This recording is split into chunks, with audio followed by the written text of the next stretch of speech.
Olá, seja bem-vindo ao canal Chave de Leitura. No vídeo de hoje eu vou mostrar as leituras concluídas no mês de março, por enquanto, conseguindo ler, apesar da faculdade que está me deixando assim muito cansada, não vou mentir. Mas algumas dessas leituras, como o primeiro livro que eu vou mostrar, tô fazendo, acho que desde janeiro. É o quê? Um Byung Chul Hanzinho, Vida Contemplativa ou Sobre a Inatividade. Um desses livrinhos onde ele dá continuidade a reflexões que me interessam bastante. Aqui ele vai falar muito sobre a importância não só dos momentos em que se não faz nada, momentos do real descanso, não o dormir ou descansar para poder trabalhar depois, mas aqueles momentos de contemplação ou de festa, por exemplo, né, em que se faz coisas que não servem ao capital, para questões de produtividade, nada, são fins em si mesmo, e vai falar da importância do ócio também. No fim das contas, esse livro ele se associa muito a outros que ele já escreveu, alguns dos quais já resenhados aqui no canal.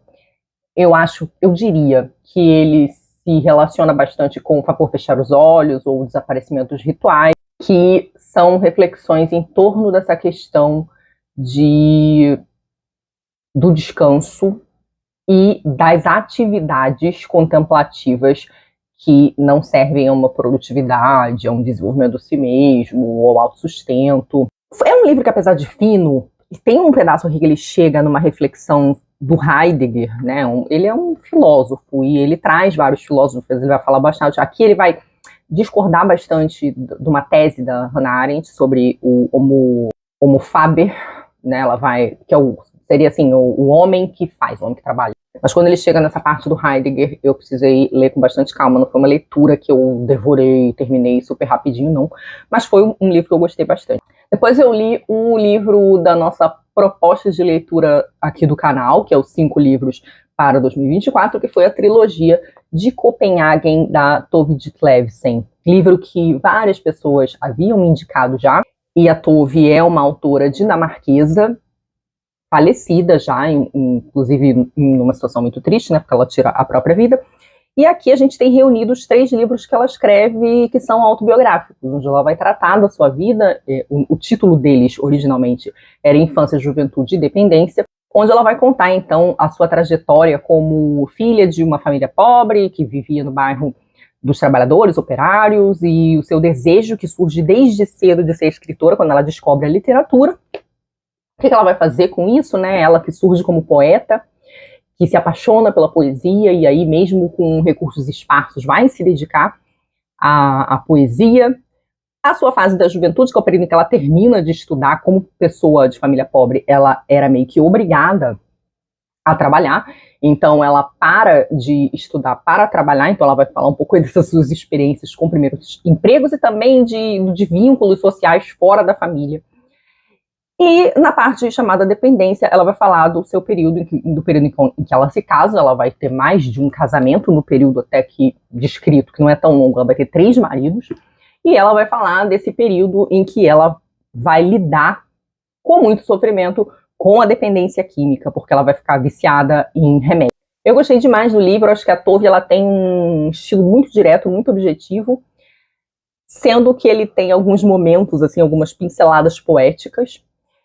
E é um livro, como eu falei na resenha, ele está resenhado, então quem quiser ver a resenha pode checar o link, vai estar nos cards ou aqui no box. Que a Tove, ela não está tentando tirar grandes conclusões dessa história que ela está contando, né? Então não é um livro que procura mostrar para você uma mensagem. Ele é o relato de uma vida no que ela pode ter de muito caótica e acidentada. Eu gostei bastante dessa leitura. Depois eu li o Paquiderme, da Thalita Tibola, livro de poesia. A gente fez parceria, né? Foi um publi editorial. A Thalita é uma autora gaúcha. E esse livrinho, que tem quase 40 poemas, é um livro muito bonito, muito bacana. O paquiderme que a autora tem em mente aqui é o elefante. Ela vai partir de questões reflexivas a partir de certas características associadas ao elefante, que seriam memória, que seriam o peso. E ela faz isso muito bem. Eu vou deixar a resenha aqui para quem quiser assistir, mas é aquele tipo de livro para quem gosta de poemas que são mais longos, tem versos mais longos, não assim longuíssimos, mas poemas um pouquinho mais longos, e que gosto de poemas que são assim como uma conversa íntima, uma conversa entre amigos. Recomendadíssimo. Depois eu li os livros da Anne Carson. A gente teria tido o clube de leitura sobre a autobiografia do Vermelho, que é o nosso livro do Clube do Chave de Leitura, mas a gente acabou adiando porque, por conta daquelas questões climáticas recentes, algumas pessoas realmente ficaram sem luz, sem energia. A gente aqui no Rio fala sem luz. Então o clube acabou adiado para esse domingo, que é hoje, né? Eu tô gravando antes. Também por causa da Páscoa, né? Porque se a gente só jogasse um fim de semana para frente, acabaria batendo com a Páscoa, e a data original, né, que era um fim de semana antes da Páscoa, já tinha sido escolhido por causa disso mesmo, né? Porque muita gente passa o feriado, não é exatamente o feriado, mas essa data com a família. E aí vamos lá, né? Não eram os primeiros livros da Anne Carson que eu tinha lido. O Autobiografia do Vermelho é um livro muito diferente. Ele é um romance em versos, mas não é só isso. A Anne Carson, é importante dizer, ela é uma tradutora, ela é professora de grego, de literatura clássica, ela estuda literatura clássica, ela tem ótimos ensaios, eu gosto muito dos ensaios dela.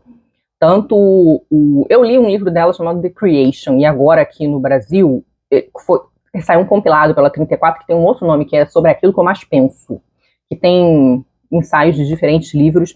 Mas pela Bazar do Tempo saiu também o Eros do Doce e Amargo. Esses são os livros de que eu gosto bastante. E aqui a gente vai ter um reconto, ela vai fazer um reconto da história do Gerião, que é uma das criaturas que o Hércules, aqui chamado de Heracles, porque esse é um outro nome dele mesmo, teria de matar numa daquelas suas missões. Não é missão o nome, trabalhos. E aí a autora vai fazer uma releitura contemporânea desses personagens. Vai ter o Heracles aqui, vai ter o Gerião. O Gerião é um monstro vermelho. E eles vão ali se relacionar a partir da adolescência, esses dois personagens. Então, até como Carol, a apoiadora do canal, definiu, é uma história meio de amor juvenil, assim, né? Mas com certos desdobramentos diferentes, porque o Gerião se sente, ele é muito diferente, né? E como é você se desenvolver se sentindo uma pessoa muito diferente. Eu diria que não foi o texto que mais me pegou, mais me cativou, da Anne Carson, mas ele definitivamente é muito diferente. Ele é um texto que desafia estilos literários pela mescla que ela faz, mas também eu acho interessante que ela pega o mito e ela torna ele muito prosaico. Ela fica, vamos pegar esses personagens e essa história mitológica e torná-la o mais prosaica possível, né? E foi essa a impressão que eu tive, pelo menos. E logo, por esse motivo, estou muito curiosa para ouvir o que o pessoal tem para dizer sobre ele. Ainda nesse espírito de ler a Anne Carson, eu peguei o Método Albertini, que é um livro super fininho, um livro também de difícil definição. Há quem o defina como poesia. Eu li um livro que é definido como poesia dela, que é o Falas Curtas, e a Anne Carson é essa autora que te desestabiliza, você não sabe direito o que ela está fazendo. E esse livro eu adorei. Eles são fragmentos de textos que comentam Em Busca do Tempo Perdido, do Proust, com ênfase na personagem Albertine. Então ela vai fazendo uma série de reflexões sobre certos elementos que tem no livro e sobre interpretações que ela faz. Então são pequenos textinhos, pequenas entradas, algumas numeradas, onde ela vai refletindo sobre a presença dessa personagem Albertine na obra do Proust e que associações ela faz. Tem um capítulo aqui muito interessante, por exemplo, onde ela vai falar do paradoxo do Zenon, de Zenon, né? Foi Zenon, mas é Zenon. Num outro, ela vai falar do Beckett, né? O que foi interessante, porque ano passado eu li o Beckett e deu para fazer umas associações. Então ela vai fazendo essa leitura, e são basicamente pequenas entradas de uma estudiosa, de uma professora, de uma pesquisadora, em torno de um livro com o qual ela tem muito interesse, né? E aí eu gosto muito desse tipo de coisa, que são anotações das pessoas sobre suas obsessões, sobre os temas do seu interesse. Então, esse eu gostei muito. Eu tô com essa impressão de que eu tendo a gostar mais dos textos da Anne Carson, em que ela mais fala de literatura do que em que ela faz literatura. Não sei se isso é injusto, eu não li tanta coisa dela, mas é isso, porque o Autobiografia do Vermelho e o Falas Curtas foram dois livros que me deixaram meio perdida. Então, do ponto de vista do afeto, sabe, aquela leitura que você lê e você fica, eu adorei esse livro, ele começou comigo, não sei o quê, eu não achei que aconteceu muito isso com eles. Eu fiquei com a impressão de que isso acontece mais quando eu leio os seus ensaios. Né? Até aí, nem tem nenhum problema. apenas a minha relação com essa leitura. E essas foram as coisas que eu concluí no mês de março. Para quem está acompanhando os projetos do canal, no mês que vem, o segundo livro dos 5 para além 2024 vai ser o Se um Viajante numa Noite de Inverno, do Ítalo Calvino. E para quem quiser participar, né, se tornar apoiador e participar do Clube do Chave de Leitura, a gente vai ler Os Detetives da Linha Púrpura, que é de uma autora indiana, é um romance contemporâneo, assim, super novo, que parece que tem crianças como personagem, e a autora chama Deepa Napara, se é que eu estou pronunciando o nome dela direito. Então aí ficam convidados. Também aproveito para convidá-los para o Clube Versadas, que vai começar em abril, que é o clube de leitura de poesia. Já falei dele aqui em algum momento, e a gente vai começar lendo a Anne Carson, com aquela... Anne Carson, é muita Anne Sexton, com o Compaixão, que é a coletânea de poesia que saiu recentemente dela pela Relicário. Mas quem quiser participar, porque esse clube, o Versadas, diferentemente do Clube do Chave, ele é um clube em que eu pretendo disponibilizar um material, como aulas introdutórias sobre as poetas, né? A gente vai ler 6 poetas, se não me engano. Então, a participação desse clube depende de uma contribuição de R$50 aí por esse trabalho. Enquanto que o Clube do Chave é uma recompensa para os apoiadores que ajudam aqui o canal a acontecer, né? São pessoas que me ajudam a partir... O pessoal que participa do clube é a partir de R$15, mas você pode ser apoiador apoiando com o valor que você quiser. Seja lá no Apoia-se, seja aqui no YouTube, na área de membros. A gente também tem alguns apoiadores aqui. Então é isso, ficam aí convidados para as próximas leituras. E muito obrigada sempre pela companhia. Convido vocês também a dizer o que vocês andaram lendo, se leram algumas dessas coisas e o que acharam, e a dizer que leituras chamaram a atenção de vocês aí nesse último mês de março, que vocês gostariam de recomendar. Ou de desrecomendar, vai que vocês leram alguma coisa que acharam ruim demais também. Então fiquem à vontade aí nos comentários. Um beijo, até a próxima.